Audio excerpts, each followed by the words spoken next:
Tēnā koutou katoa, ko Anna Elders O, he mā tangatapui and clinical lead at Just a Thought. Tēnā tātou katoa. Hello and welcome to another EMIC Fireside Chat. I'm Anna Elders, I'm going to be your host for today, and we've got a fantastic webinar that's set to run for the next 60 minutes. So we hope that you enjoy it and get some fantastic lessons out of it. Just a little bit about me and my background. I'm Anna Elders. I work in the clinical space in primary care in Aotearoa, New Zealand as a nurse practitioner trained as a CBT therapist. And I'm the clinical lead for Just a Thought, which is a digital eCBT tool here in New Zealand. Also the co-chair of the Digital Wellbeing Industry Group through DHA, the Digital Health Association in New Zealand. So wearing a few hats, but really happy to be here today, involved in EMIC and the wonderful association that it is, and enjoying watching the collective knowledge and sharing of information that's coming out, particularly through these webinars. So today is all about looking at the future of healthcare. We are now firmly in the age of artificial intelligence, and for those of us working in this space, we're really curious to look at the impacts that these technologies can have on our evolving mental health and health landscape, and how it's going to support us to hopefully enhance access and choice and quality of what we can deliver to people. Today, we're going to look at this landscape from experts in the know and explore some of the following themes. So how may our mental health sector and healthcare change with the integration of therapeutic gaming, artificial intelligence, virtual reality, and some of the other technologies that are emerging out there in this space? What are the challenges and opportunities that they pose? How can technology improve the accessibility, efficiency, and effectiveness of the traditional delivery of services that are out there at the moment? And what are some of the ethical concerns and perhaps risks that we need to really hold in mind when we're looking at addressing these issues and developing and deploying these new technologies? We're really lucky to have a great panel of people from around the world that are experts in these areas to talk to us today. And we're going to cover that full range of those the new tech opportunities, from gaming, immersive therapies to virtual reality, and of course, artificial intelligence. Just a few housekeeping points before we start. If you'd like to share where you are joining from today, what your area of practice is, please click on the three dots on your name, tag and select edit, then add your country or your area of interest to your name. That's a lovely way to connect and just have a look at who is in the same sort of areas of interest and places as you.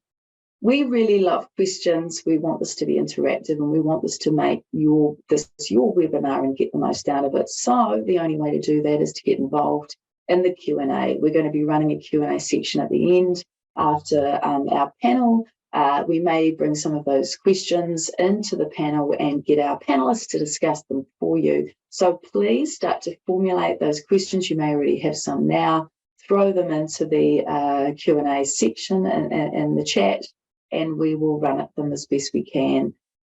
Just finally, we're recording this webinar, and it is going to be going up on the EMIC Knowledge Bank soon. So please just remember, you need to be an EMIC member to access all the fantastic content in there.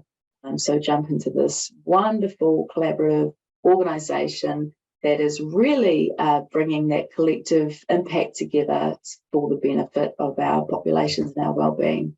So it's time for me to now introduce our first speaker for today. So I would like to invite Dr. Rafael Bocamatso, I hope I've got that right, into the webinar with me. Here he is. Rafael is known as Dr. B. He is a psychologist by background and the clinical director of Take This that has been up and running since about 2015. In this role, he oversees education and public-facing programs, and he advocates for autism and ADHD. So just a big shout out to all the neurodiverse people attending today. Outside his work with Take This, Dr. B is an expert on the applied use of tabletop role-playing games in clinical and learning settings. He's the chapter author in the book, Video Games and Wellbeing. Press start. He co-authored a mental health themed now D&D module. I got from people I work with that this is called Dungeons and Dragons, right, Raphael? That is correct. Dungeons and Dragons. Excellent, and contributes to the YouTube channel How to ADHD. We have a bit of an influence in our midst. Dr. B leads dozens of talks and panels each year and has been featured in such media outlets as the New York Times and various gaming publications. So I'm going to hand over to you, Raphael, and we will enjoy listening to what you have to offer, and we'll catch you soon. Great. Well, hi, everybody. As stated, I'm not a researcher. I'm a clinical psychologist and advocate. And so when it comes to technology, I tend to see the end results and how they're applied. And in the work I do, there's an ethical question I have to ask every time. Who is my client? You know, even if I'm working with multiple people or organizations, which I often do, I have to be clear on and accountable to the question, who is my client and whose needs do I ultimately serve? And I love technology, I love innovation, I love games, and we still need to ask that same question, who is our client as we develop and apply things? And there are some stellar examples of how technology can be applied to drastically improve people's lives and help them meet their needs in a way they recognize. Examples I found last week, and I'm super jazzed about them, tools which use AI to help those of us with executive functioning challenges, I'm autistic and ADHD, to strategize and break down tasks which might otherwise be overwhelming to us. I entered one for helping me clean my bedroom, and the details and the steps it gave me were amazing. I never think to put a candle and make it smell nice, but that was included. It also has features which allows those of us who might have a social disability to translate our directness complete with social niceties, so we might not be misinterpreted or as being confrontational or irritated when we're just being direct. But nevertheless, as we move forward with innovation, we need to be aware of our motivations and who we ultimately serve. Are we disrupting for the sake of being disruptive, as if that's some moral imperative? Are we primarily motivated by profit to the point of cutting corners in how we deliver tech products or services? Are we marketing our technology in a way that makes the typical end user believe it has a greater impact or on more people than research might show? In the decade since I graduated, a few mental health startups wanted to recruit me for my clinical expertise. And I generally had challenging but consumer-oriented questions about how their products would be researched, developed, and marketed, as well as to whom.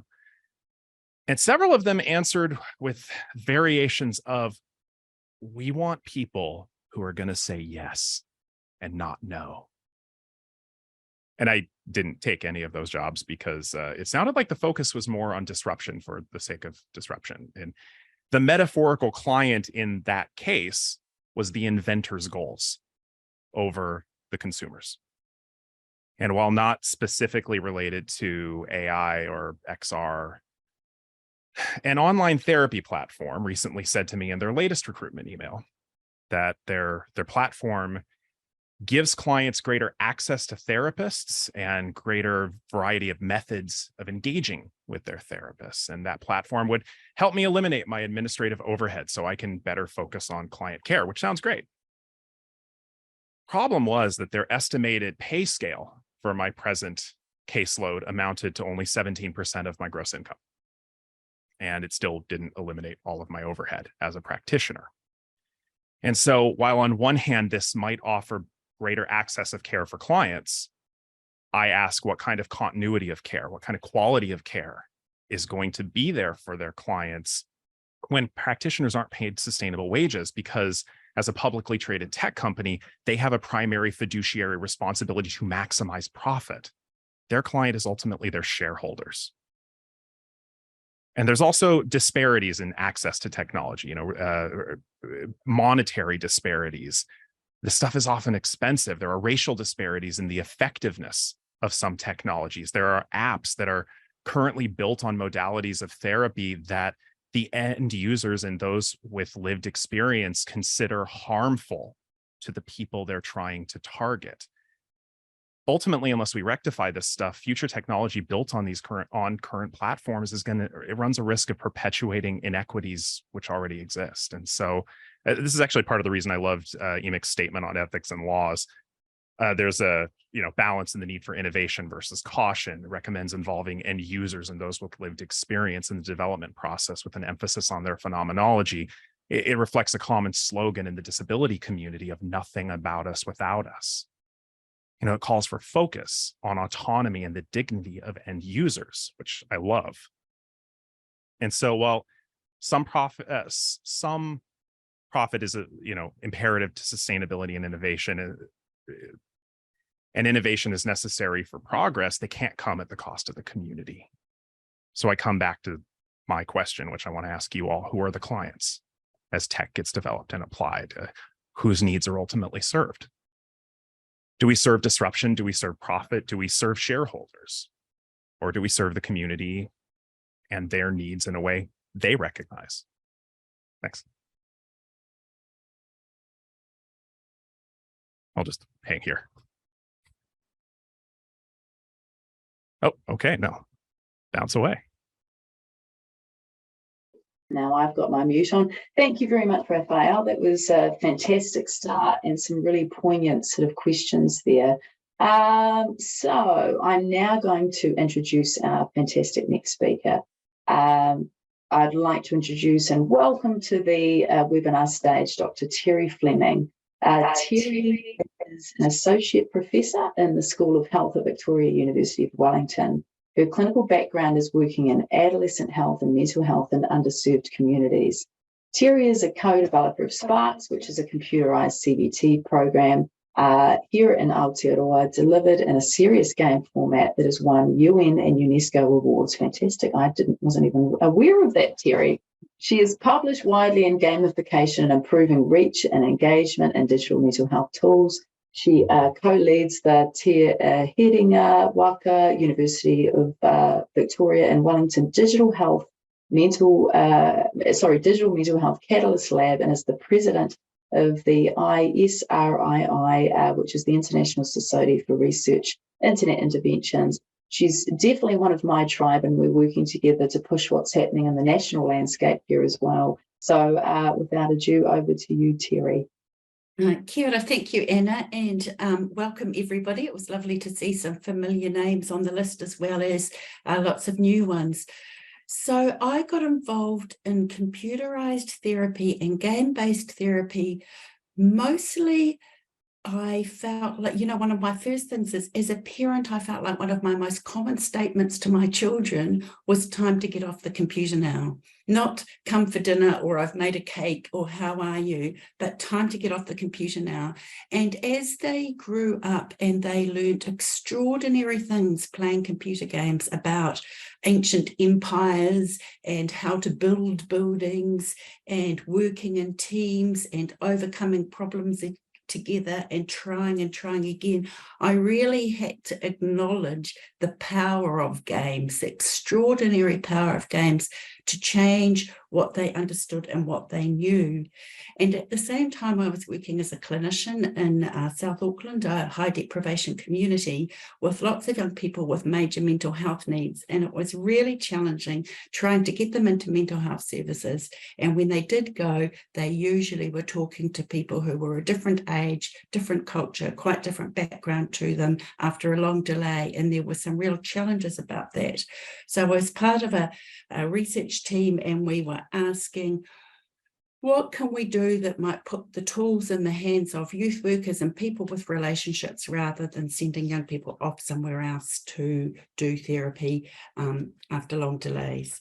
So as is common in New Zealand, I was part of a research group which was essentially not-for-profit. So acknowledging the challenges, Raphael, about profit, but also that we do have quite a lot of not-for-profit developments in this space. So I became involved in a product which is now known as Sparks, which is a computerized CBT program we developed in New Zealand. I should say it's not for profit in New Zealand, but it can be licensed overseas, which was the kind of tricky balance that we made around sustainability. And so I have a disclaimer about that. I can potentially make a small proportion of any profits from overseas licensing. But essentially, when we started Sparks, we talked to young people, we talked to cultural advisors, we had Māori Indigenous cultural leaders, we worked with a Māori computer company who had developed Indigenous games, and we worked with lots of young people to understand how we could make an appealing computerized therapy program. So as many of you will know, computerized therapy programs, computerized CBT and so on can work absolutely as well as face-to-face therapies in a trial. But the challenge is that unless they're guided, people often don't stay involved and they don't complete them. But if you add guidance, then you defeat part of the scalability option. So we wanted to use a game-based approach to try and make it sort of playful and engaging and keep young people. This was aimed at teenagers in New Zealand. So we carried out a large trial with young people seeking help for low mood or depression in primary care and had a large effect size. In fact, it was one of the largest trials of computerized CBT for adolescents in the world, and it was a really good effect size, as good as anything else, and that compared to face-to-face in parallel. Then one of the other things that was really interesting is talking to young people about the experience and how it was different from therapy. And I've got an image behind me, not of a game actually, but of a track, the Kepler track in the high country of New Zealand, just as a reminder of visual imagery and storytelling, and trying things out in a safe way can be incredibly powerful. So young people reported that playing Sparks, which did computerized CBT in a game-like format, allowed them to see things in a playful way, and it felt like they could choose to take on what they wanted to take on. They felt less patronized or less judged than some of them had in particular therapy situations. They felt like they could find things out. So in a game, you often discover things, you find gems, you help characters to solve things. And in Sparks, what we had done is have a guide who talks directly to the user, and then we bring them into this game-based format where they solve problems in real life, and then they go back to the guide to reflect. So that worked really well in the trial, and they felt that it increased help seeking. I can see my time has gone much faster than I thought. I must have talked much more slowly in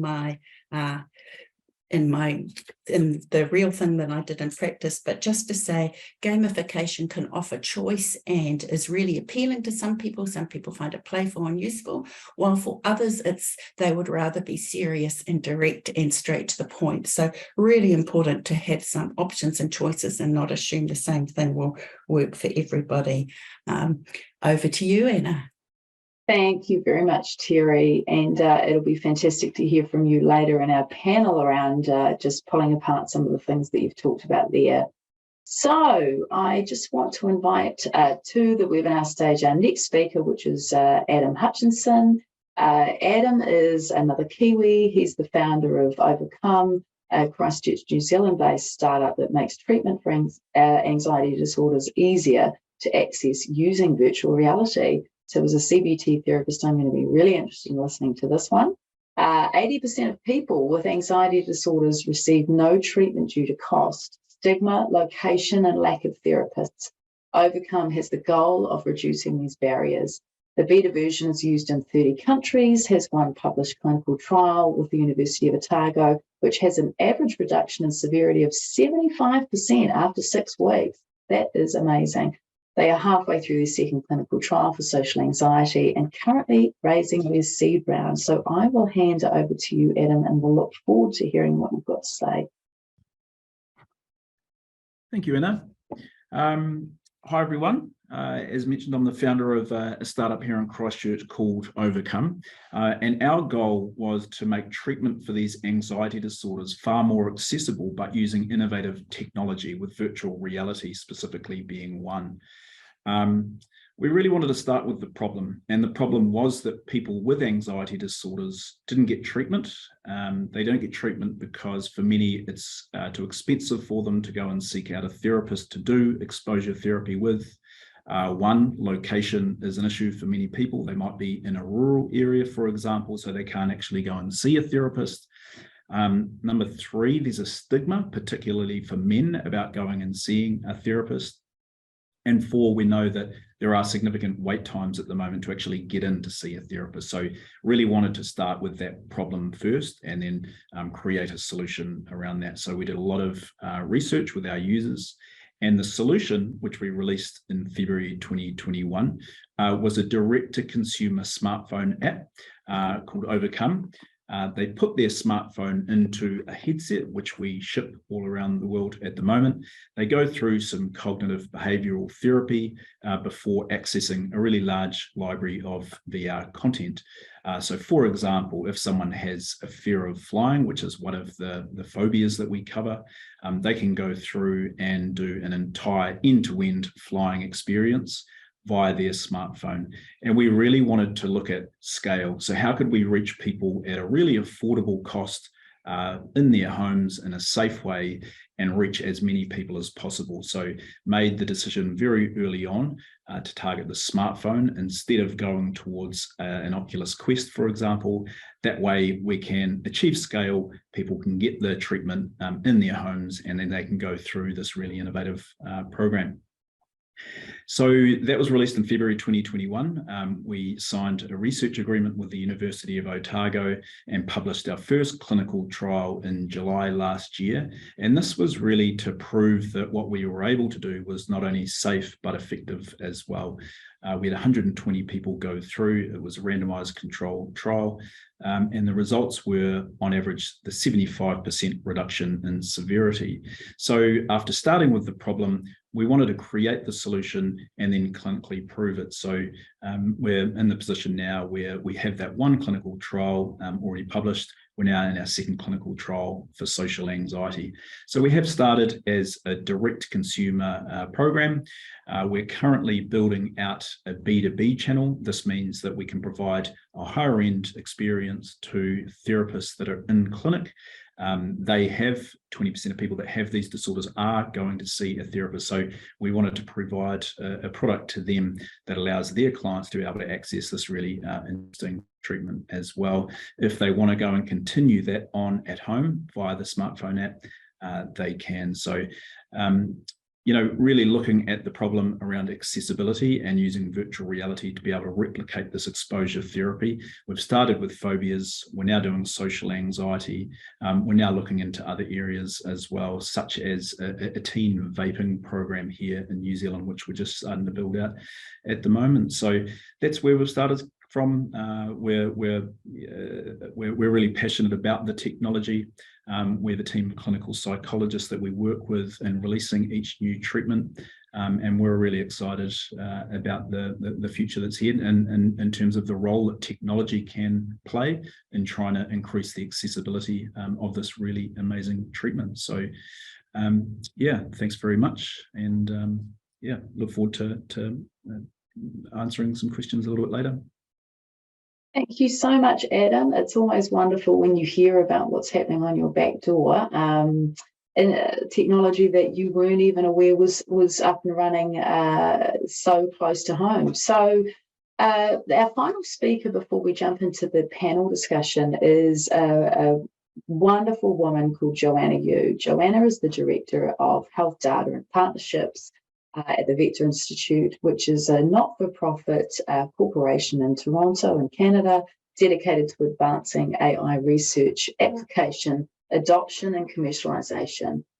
Joanna's previous roles were at the Centre for Addiction and Mental Health, Canada's largest mental health hospital, the Cranbrook Centre for Neuroinformatics, Canadian Biomarker Integrated Network in Depression, and the Ontario Brain Institute, which also focuses on improving care and advancing research. Joanna is a wealth of information. It was fantastic to meet her in our practice session, and I'm really looking forward to what you've got to share with us today, Joanna.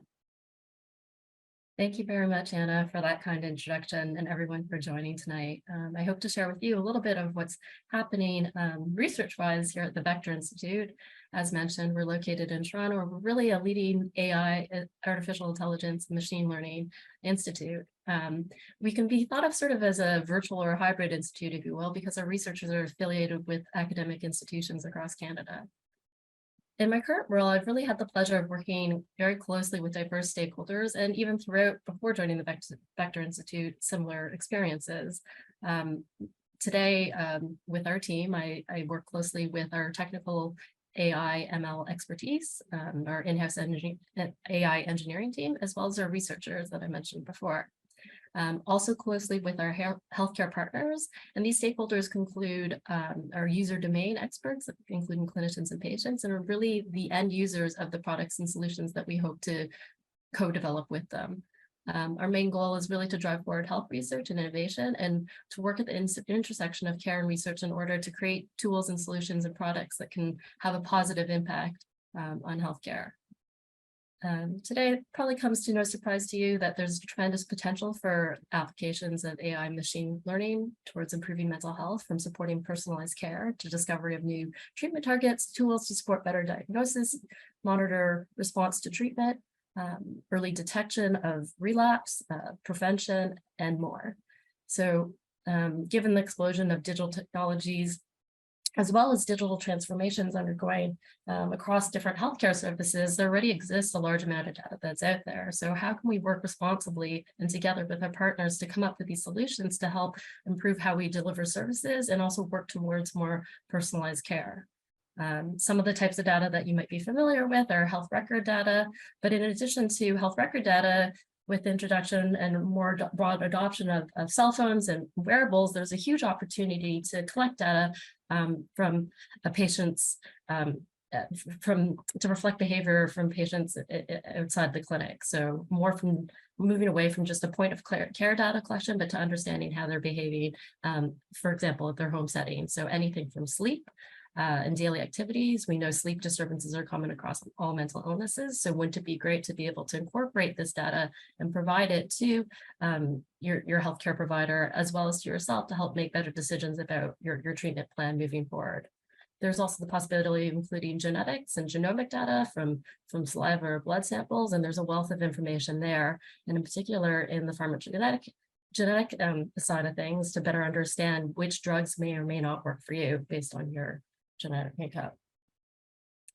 So under the right conditions, respecting privacy, ensuring security, and adhering to legislation, we can use this tool to start to create AI ML tools to address some of these challenges in the field, and really to empower clinicians and patients and policymakers to make more informed decisions. So not to make decisions on behalf of them, but to provide them with more information so that they can make these decisions. Just to give you a more concrete example, one of our researchers, Graham Taylor, a student in his lab named Christina, has been using machine learning-based predictive forecasting techniques to try to predict traffic to mental health services. They've worked in collaboration with Connect's Ontario platform, which is a help and referral service for individuals and caretakers struggling with mental health and addiction issues in Ontario. And the results can be used to make data-driven decisions in areas such as resource allocation and policy. Another area where we can help clinicians is taking information from the medical record and summarizing the notes. So often it can be time consuming to go through and really paint a clear picture as to what's happened in a person's treatment journey. And so with this in mind, it's also important to understand how the end user, so for example, psychiatrists, might perceive notes that have been generated by AI.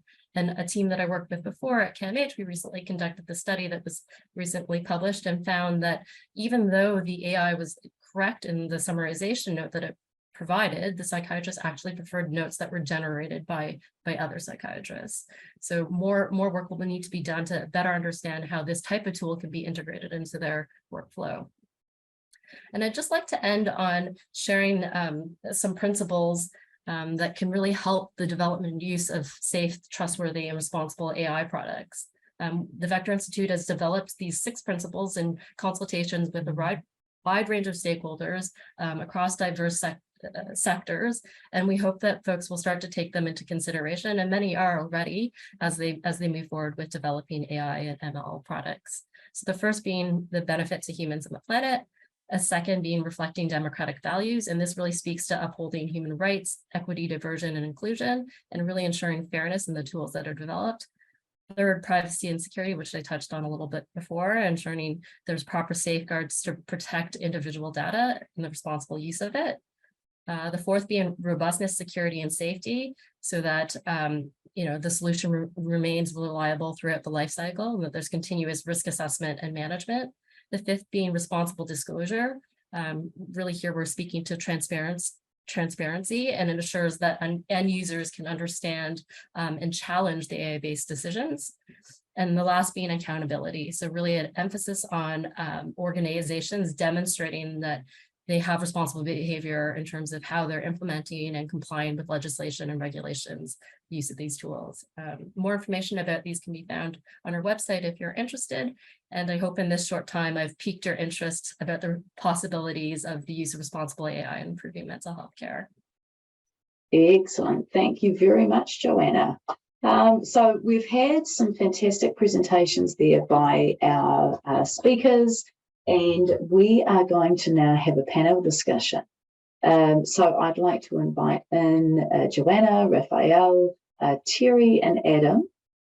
And I've generated some questions myself, and with the help of the EMIC crew, to put to the panel. I can see there's definitely been a couple of questions and comments that have been raised as well by those of you out there listening to this webinar. But I'd really like to encourage you at this stage, if you have any comments, any questions, anything you want our panelists to speak to directly, please post them in the chat. We will make sure that we discuss them and try to cover them, and so that you can get the most out of this webinar. So firstly, just to have a bit of a think about what we have covered today. So I think it's a combination of excitement. From me, it's amazing to hear how we're using tech and we're really trying to understand more the challenges that we face as human beings and how we can utilize technology to get ahead of that. But then there are the other issues around ensuring that there is a diversity and a safety of what we're doing, that we're not replicating any challenges that we're seeing in our traditional healthcare services, and also that we are holding everyone in mind, which is, of course, one of our biggest challenges. I'm going to start our panel discussion off by putting a question to Joanna and Raphael, and then opening it up to anyone else that would like to talk to this. So firstly, I want to think about the sort of the future vision and imagining, into that future. How do we see use of technologies and their ability to shape that landscape in the mental health and addiction services? And I think I want to extend this out to, what impact are we hoping it'll have on the well-being and function of our species globally, and where we need to go with all the challenges that we're facing. So I'm gonna put that to you, Raphael, first, and we'll get Joanna to jump in. It's sort of an interesting thing because I'm going to speak exclusively from a US based perspective, and our healthcare system is based on, in a lot of respects, cutting costs and maximizing productivity and efficiency. And a lot of clinicians that I know, especially if they take health insurance, they have zero time to learn new technology. They have zero time to engage in all of this stuff. And it's sort of an interesting thing because there is cool stuff, but a lot of practitioners aren't necessarily hip to some of the nuances of this. I think some of our ethical guidelines are behind in terms of media delivery, things like streaming services like Twitch, YouTube, and so forth. Just a lot of clinicians aren't as knowledgeable about that stuff, and we have to be able to have practitioners be familiar with the nuances of this before it can really be ethically applied. Thankfully, we're at the point where now telehealth in the United States is more prevalent, and I'm certainly one of many practitioners that exclusively do telehealth because it gives people more access. And then at the same time, as Adam brought up so keenly, it's tough to do exposure work via telehealth. So there's pros and cons, and so it's a tricky thing. So we see this mix of sort of the challenges that come, but the benefits of increasing access, of ensuring that we can get sort of evidence-based approaches to people where otherwise we might not have the workforce to sort of do so. If we think, but also moral panic around the concept of screen time. Yeah, we still absolutely have a lot of that ubiquitous moral panic around screen time is bad. Yeah, and I've just had a comment from Kim. Thank you very much, Kim, around some of the main challenges that we have with our mental well-being, which I completely agree is the overuse of tech, that we really need sort of this heart-centered people contact. We need to be connecting to each other again as communities. We need to get back to actually the way that we lived before, we sort of evolved and we got as clever as we think we are now. So certainly a move towards tech is a risk. But Joanna, can you help us to think about perhaps how could technology allow us to do this? How can it actually work to connect us together in a way that's more real, that's more beneficial to our species, and that will ultimately assist us rather than challenge us? So I think there's a couple of things there, and I think technology, if used properly, exactly that can really help us. And so in terms of overuse of technology and engagement, there are options for passive data collection. So I mentioned before the collection of daily sleep and activity from a wearable. That doesn't require effort on my behalf, only to either have a device near me or be wearing the device. Now that of course generates a lot of data. So if you're seeing your healthcare provider, say every month, they don't have time to sift through that wide range of data, but can we use machine learning summarization techniques and design a tool or sort of a dashboard or visualization with them that provides them these clinical endpoints that are helpful in terms of guiding treatment decisions? And by doing this passive data collection outside of the clinic, outside of the visit, it frees up more time then for the clinician to have a more meaningful conversation with the patient while you're there. So that sort of brings back more that human connection, be it virtually or in person. So there's that sort of opportunity. I think the other opportunities, really lie in sort of creating efficiencies or improving process. So we hear a lot about clinician burnout. I think we mentioned a bit about documentation and reimbursement funding and things like that. So, that's another great spot where artificial intelligence and machine learning techniques can come into play in terms of, making it easier to retrieve information, providing summarizations, maybe even auto-generating some of the reports that you need to write back to say the person who referred you. All's not to say that this is sort of done on its own, but again, with the proper human checks and balances in place to ensure that the information and pieces that are being generated are correct. That's so great. It sort of reduces the cognitive load of providers. I think there's also an opportunity around personalization of treatment as well. So developing an algorithm that can really start to refine and personalize an individual's treatment. So for example, if we think of someone with, let's say, a fear of flying as an example, a phobia, then we can start to understand what are their specific triggers within this fear of flying that they have.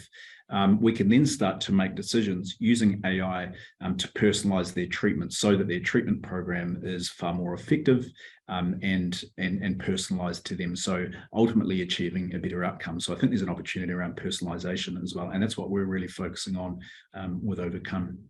Then can I just jump in too, Anna, because I think it's a really important question that the participant raised.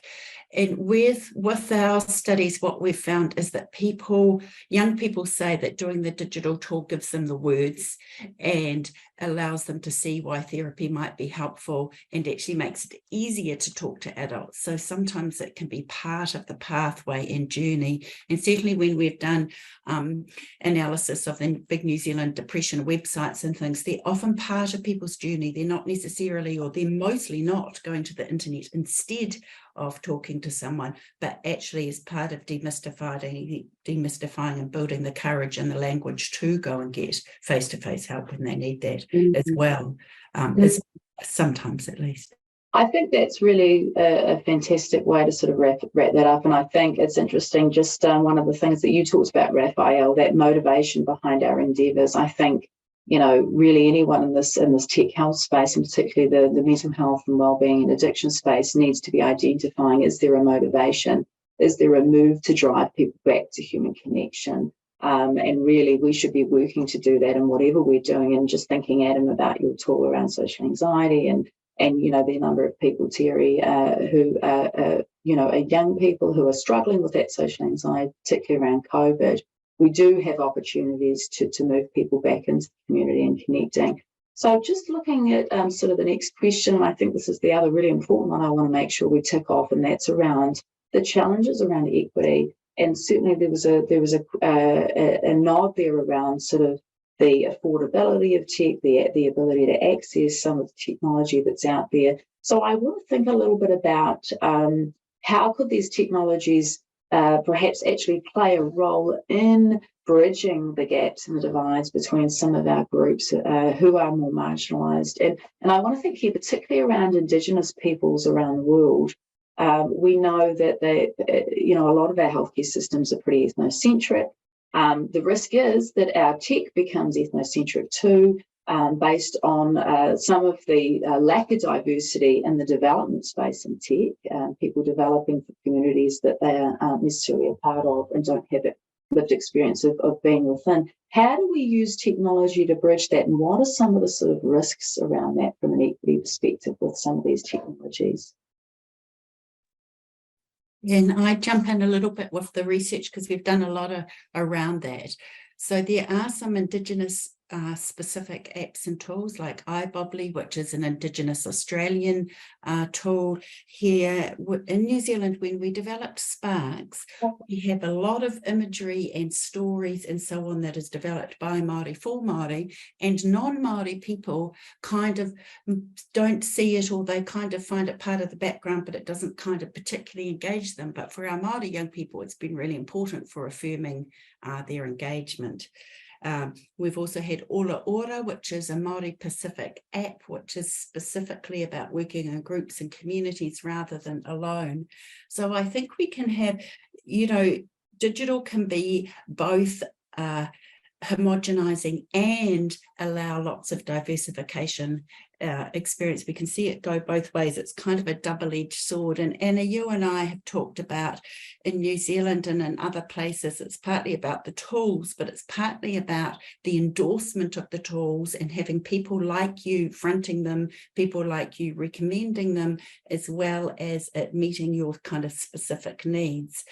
We've had a lot of work where people have either made Indigenous specific apps, so there's a Nunavut version of Sparks with Indigenous people in northern parts of Canada, or they've altered other ones. So I've worked with young people and they feel like they're the only gay young person in Gore, or it's 4 hours drive from their remote area to a therapist who is not the same age as them. So sometimes digital offers them an instant way to connect much more easily with people like yourselves and choices, but also absolutely we can promote homogenization if we're not. Joanna, how would you run at this from an AI perspective? I think there's a lot of sensitivities with the data collection, the use of data from Indigenous people. And so I think, really that co-development, co-design process is so important to bring in from the start. I've had the pleasure of working with some First Nations communities here in Ontario, and we've created programs with the intention of being able to co-do research studies and innovate solutions in the depression field, utilize this data to do that. But we've really started at a point where, can we build joint programming to take into their cultural aspects and give them resources to help them manage, so we're not just coming in and leaving with what we're going for. So for me, I would say it's a journey, and it's really bringing everyone to a round table from the start of the process and going through the process in its entirety together. Yeah, and it'd be great to hear from Adam around some of the actual sort of affordability of some of the tech. But just to sort of touch on that, I think, we all have to be aware that this future tech that we're looking at, that really the diversity of the workforce that are creating it. So this is where it's essential to be ensuring that we have a range of people that we're working into the space and helping to bring through. So that diversity is there in the development, and it naturally makes its way into the technology that's coming. So Adam, your thoughts on the sort of affordability, we're thinking about some of the amazing tech you guys are bringing into play, and, you know, that assumption that perhaps everyone, you know, everyone will be able to afford it. What would you say? Yeah, absolutely. And I need to apologise. There's a cherry picker that's just started outside the window here. So if there is some additional sound, it's because of that. But very early on in the discovery, when we're really focusing on the problem, why people can't access, you know, a particular treatment, location and cost, you know, came up very early on as one of the reasons. And so that was the reason why we really wanted to target the smartphone and make it more accessible, so that people didn't have to buy a $400 Oculus Quest in order to access you know, this treatment. And so by being able to target the smartphone, it means that, you know, the majority of people have a smartphone. It doesn't depend on their location. They don't need to leave their home. The therapist can still connect into that session, so they're getting the benefit without requiring this specific hardware, and also without needing to be in a specific location. So we know that it was a factor, and we sort of built the Overcome solution around that for that particular reason. So yes, we have to make some sacrifice in terms of the user experience, but what we were able to show in the clinical trial was that we were able to reach people in their homes through their smartphone, and with a very low cost headset, which we send to them, which is simply an enabler for the smartphone. So I think that's the role that technology has been able to play, is in distribution, being able to get this treatment into the hands of the people that need it, wherever they are in the world. So we're really passionate about the role that technology has to play in that. Yeah, fantastic. Raphael, I'm going to throw this question out to you. This is from David Painter, who's really eloquently asked, how do we know who might like to use and benefit from digital therapies, and particularly if we look at the gamification and sort of the play-based future tech that's coming out? How can we sort of spot it? How do we know who to create for? And in terms of whether we are delivering this tech and through traditional services, or as clinicians or the workforce, who should we be targeting? Well, I mean, one of the things, so I primarily use analog games in how I work with folks, but I think some of the considerations are the same. Is the game, if the game is the intervention itself, then we need to look at who that particular game has normative data on, and, you know, utilize it within the scope of what it's been how it's been normed. If it's something like, you know, I do Dungeons and Dragons in therapy. Well, in that case, Dungeons and Dragons is not the therapy. I break the game to be a delivery vehicle for established, you know, evidence-based interventions. And so, as frustrating, David, as my answer is going to be, it depends kind of on what are you doing therapy first with the game as a delivery system, or game first as the therapy. And in that case, you know, I would look at things like what Terry developed or what Adam developed in terms of like who is it researched on, and then that's how we decide who it's appropriate for. Because if it, you know, we, just like any other psychological instrument, if we apply it outside of who it's appropriate for, we run the risk of, you know, being oppressive. Yeah, that's great.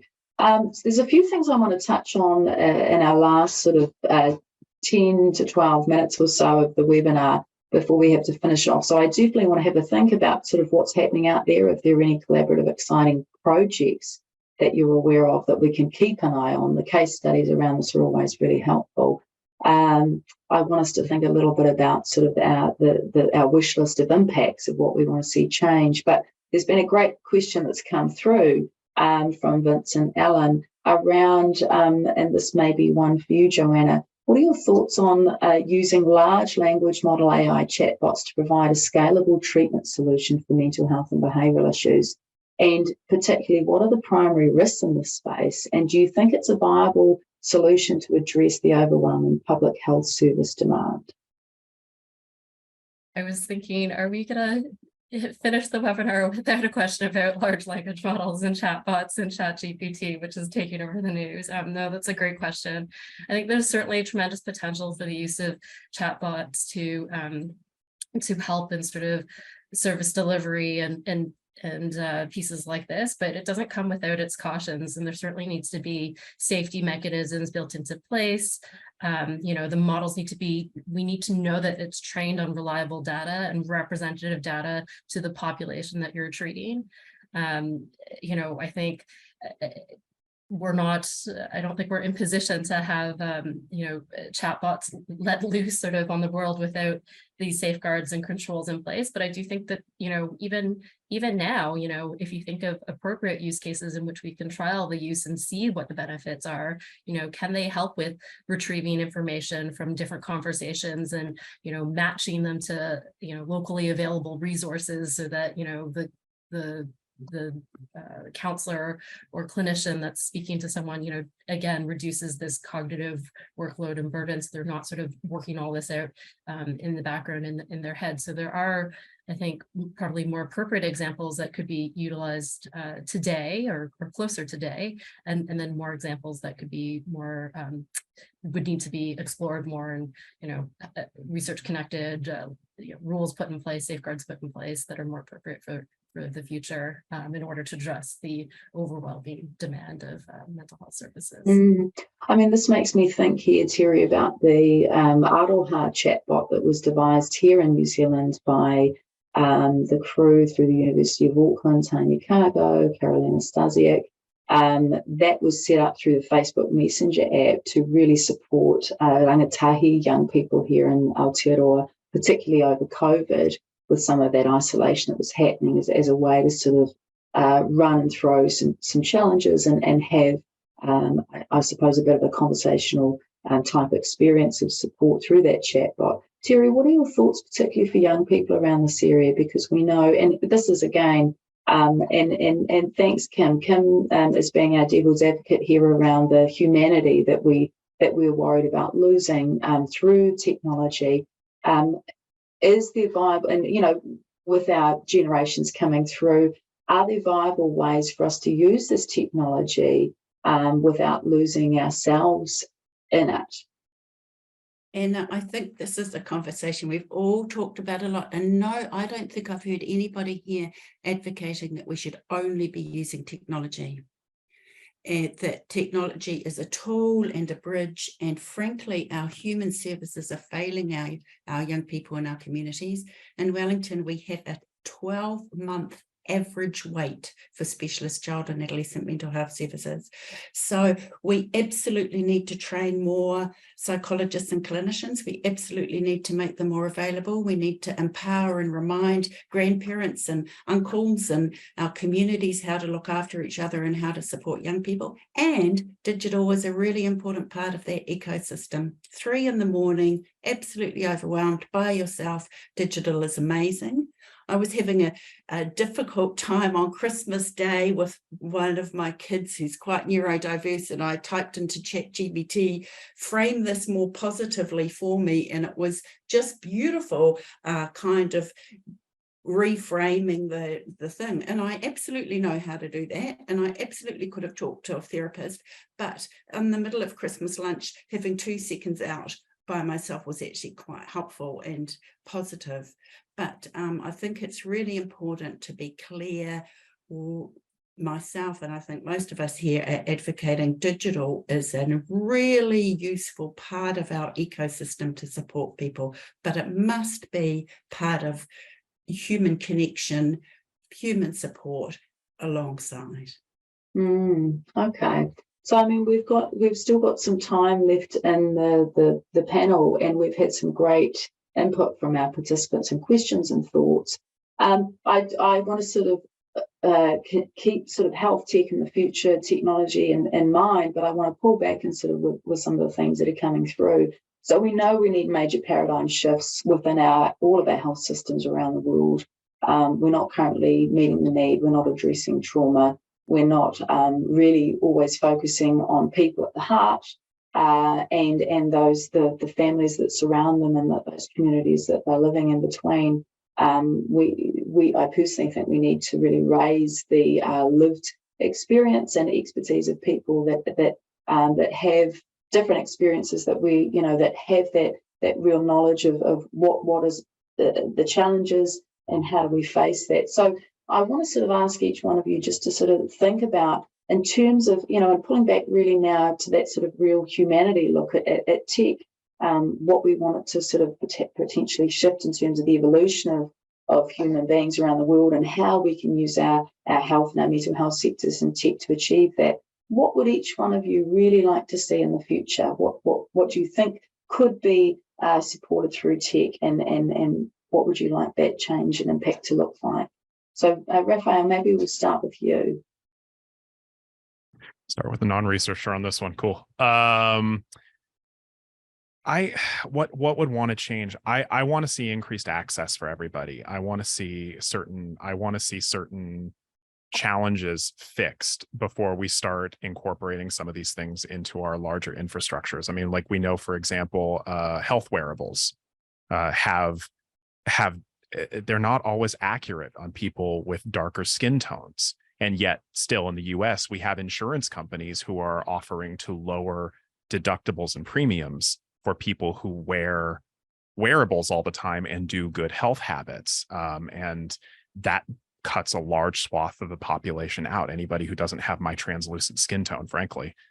So I would love to see, basically, I'd love to see us slow down.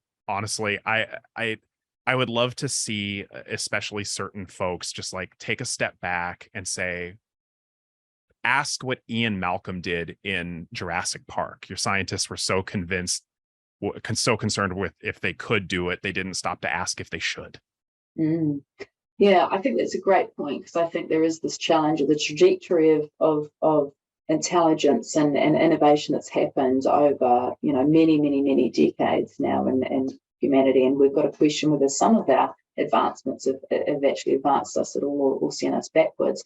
On to you, Adam, next. Your thoughts around sort of tech, and what impact would you like it to create for our populations and our well-being?